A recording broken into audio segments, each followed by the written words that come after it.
एक दिन की बात है।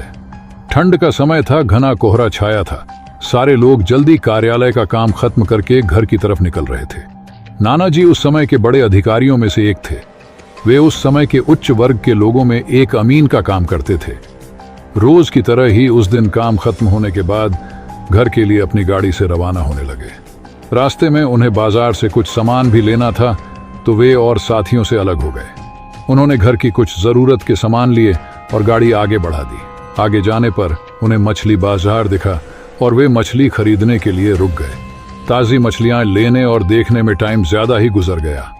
उनकी जब अपनी घड़ी पर नजर गई तो उन्हें आभास हुआ कि आज तो घर जाने में बहुत देर हो जाएगी और ये सब लेकर घर पहुंचने में काफी समय लग जाएगा।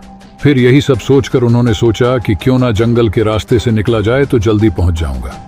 तो उन्होंने अपना रास्ता बदला और जंगल की तरफ अपनी गाड़ी को घुमा लिया। समय 11 बज चुका था। गाड़ी तेज रफ्तार से आगे बढ़ रही थी। तभी अचानक तेज ब्रेक के साथ गाड़ी को रोकना पड़ा। उनकी गाड़ी के आगे एक औरत जोर जोर से रो रही थी। उन्होंने सोचा इस वीराने में ये औरत क्या कर रही है।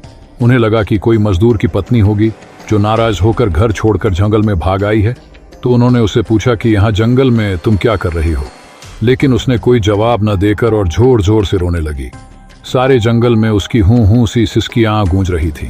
फिर नाना जी ने पूछा, तुम्हारा घर कहाँ है? लेकिन वो कुछ भी ना बोली। तब नाना जी ने कहा कि आओ चलो मेरे घर में रहना, सुबह अपने घर चली जाना। ये जंगल बहुत सारे जंगली जानवर से भरा है, रात भर यहाँ मत रुको। चलो आज मेरे घर में सबके लिए खाना बना देना और कल सुबह अपने घर चली जाना। उसने ये सुना तो झट से तैयार हो गई और गाड़ी में पीछे की सीट पर बैठ गई।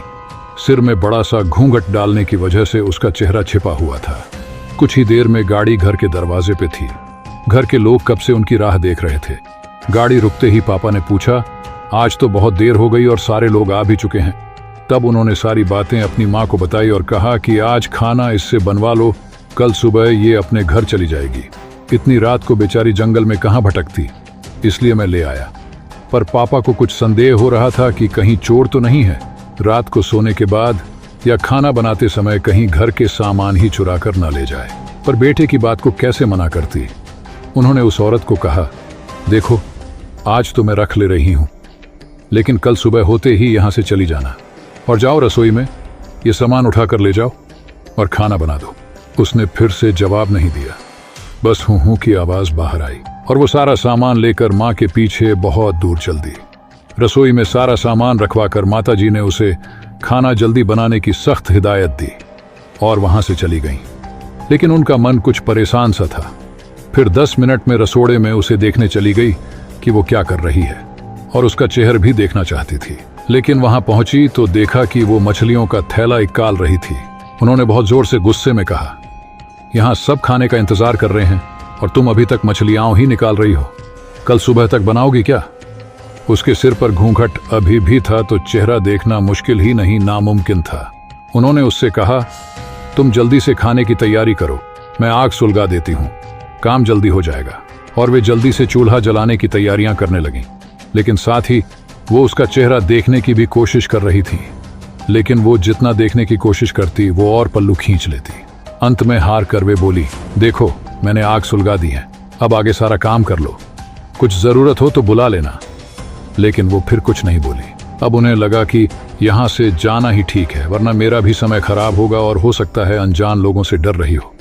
ये सब सोचकर उन्होंने उससे कहा कि मैं आ रही हूँ, जल्दी से खाना बनाकर रखना, और वहां से निकल गई। मन अभी तक परेशान ही था। कभी अपने कमरे, कभी बच्चों के, कभी बाहर सबको देख रही थी, कहीं कुछ अनहोनी ना हो जाए। 1 मिनट भी आराम से नहीं बैठ पाई। अभी 5 मिनट ही हुए थे पर उनके लिए वो घड़ी पहाड़ सी हो रही थी। समय बीत ही नहीं रहा था। 8 मिनट बड़ी मुश्किल से गुजरे और वे तुरंत ही कुछ सोचकर रसोड़े की तरफ दौड़ी। और वहां पहुंचकर जैसे ही उन्होंने रसोई घर का नजारा देखा, उनकी आंखें फटी की फटी रह गईं। उनके पैर बिल्कुल ही जम गए, ना उनसे आगे जाया जा रहा था ना ही पीछे। उनके हृदय की धड़कनें रुक रही थी। वो औरत रसोड़े में बैठकर सारी कच्ची मछलियां खा रही थी। सारे रसोड़े में मछलियां और खून बिखरा पड़ा था। उसके सिर से घूंघट भी उतरा पड़ा था। इतना खौफनाक चेहरा आज तक उन्होंने नहीं देखा था। बाल, नाखून सब बढ़े हुए थे। मछलियां खाने में मग्न होने की वजह से उसे कुछ ध्यान भी नहीं था। और खुशी से कभी कभी वो आवाजें भी निकल रही थी। हूं सी आवाजें गूंज रही थी। रसोड़े पिछवाड़े में होने की वजह से और लोगों का ध्यान भी इधर नहीं आ रहा था। माँ को भी कुछ नहीं समझ आ रहा था कि चिल्लाने से कहीं घर के लोगों को नुकसान न पहुंचाए। वो चुड़ैल से अपने घर को कैसे बचाए, उन्हें समझ नहीं आ रहा था। बस भगवान का नाम ही उनके दिमाग में आ रहा था। अचानक वे आगे बढ़ने लगी उसकी तरफ और झट से एक थाल लिया और चूल्हे की तरफ दौड़ी। उस चुड़ैल की नजर भी पापा पर पड़ चुकी थी, सो वो भी कुछ सोचकर उठी अपनी जगह से। माँ कुछ भी देर नहीं करना चाहती थी। उन्हें पता था कि आज अगर जरा सी भी लापरवाही हुई तो अनहोनी हो जाएगी। उस चुड़ैल के कुछ करने से पहले ही उन्हें चूल्हे तक पहुंचना था और चूल्हे के पास पहुंचकर उन्होंने जलता हुआ कोयला थाल में भर लिया और चुड़ैल की तरफ लेकर जोर से फेंका। आग की जलन की वजह से वो अजीब सी डरावनी आवाजें निकालने लगी। अब तो उसकी आवाजें बाहर भी जा रही थी। सारे लोग बाहर से रसोड़े की तरफ भागे।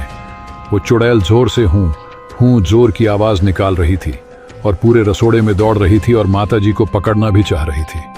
लेकिन अब सारे लोग रसोड़े में आ चुके थे। काफी लोगों की भीड़ देखकर वो और भी डर गई थी। लोगों की भीड़ को ठेलती हुई वो बाहर जंगल की तरफ भाग गई और सारे लोग ये मंजर देखकर डरे साहमे से खड़े थे और मन ही मन माताजी की हिम्मत की दाद दे रहे थे। मेरे दोस्तों, इस कहानी से यह सीख मिलती है कि किसी भी अनजान इंसान को बिना तहकीकात के अपने गाड़ी में ना बैठाएं और ना ही अपने घर ले जाएं। धन्यवाद।